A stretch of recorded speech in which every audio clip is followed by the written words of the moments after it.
कहानी यहाँ खत्म नहीं होती, क्योंकि हर शाप के पीछे एक रास्ता होता है। या तो वो तुम्हें खत्म कर देता है या तुम उसे।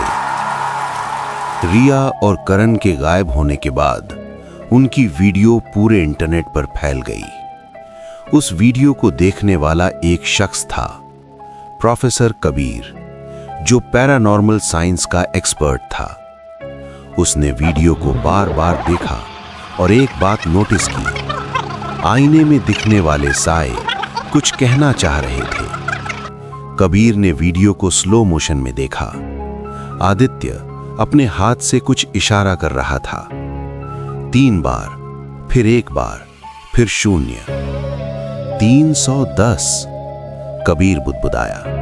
फिर उसे याद आया, पुरानी हवेलियों में अक्सर कमरे नंबर नहीं, रहस्यमयी कोड होते थी। कबीर हवेली पहुंचा। इस बार दरवाजा अपने आप नहीं खुला, उसे खुद धक्का देना पड़ा। अंदर सब पहले जैसा ही था, लेकिन इस बार दीवार पर हल्के से उभरा हुआ एक निशान था, 310। 310 कमरे के अंदर एक टूटा हुआ आईना था। कबीर ने उसे छुआ और अचानक आईना पानी की तरह लहराने लगा। उसने हिम्मत करके हाथ अंदर डाला और अगले ही पल वो हवेली के दूसरे हिस्से में पहुंच गया। ये जगह अलग थी। यहां दीवारें सांस ले रही थीं और हर तरफ फुसफुसाहट थी। हमें बचाओ, हमें बाहर ले चलो। अचानक उसने देखा, रिया, करण और आदित्य तीनों दीवारों में फंसे हुए थे, जैसे उनकी आत्माएं कैद हों।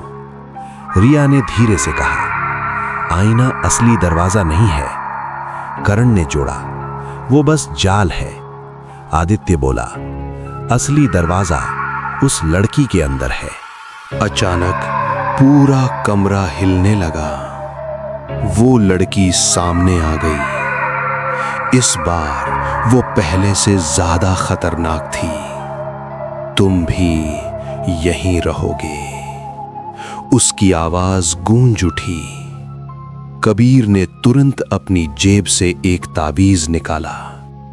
ये खत्म होगा आज। कबीर ने मंत्र पढ़ना शुरू किया। कमरा कांपने लगा, आत्माएं चीखने लगी।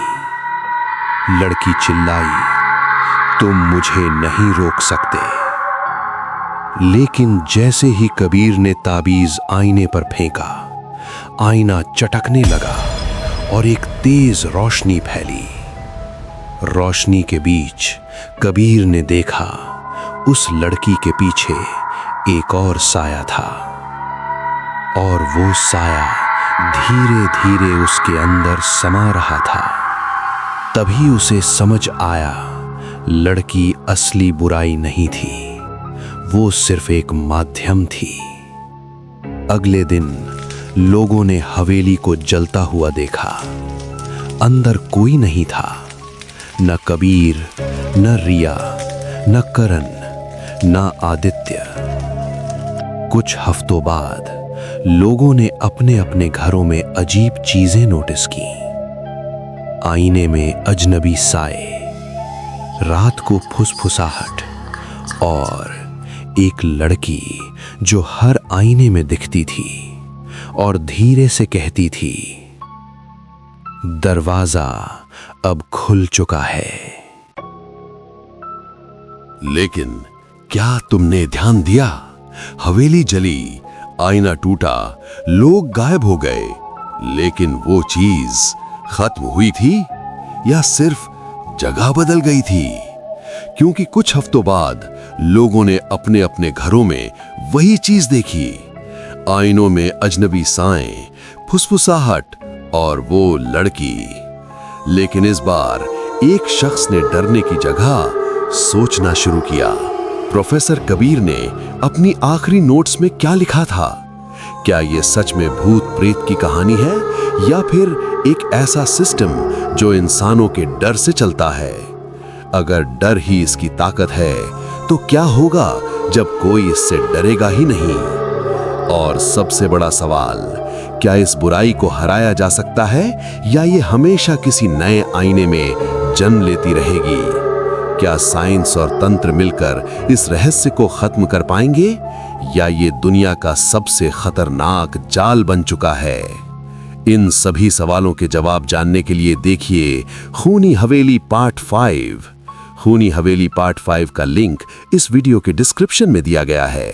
अगर आपको ये कहानी पसंद आई तो लाइक जरूर करें। तो ऐसी और रोमांचक कहानियों के लिए आपके अपने चैनल फन दास्तान स्टूडियो को जरूर सब्सक्राइब करें।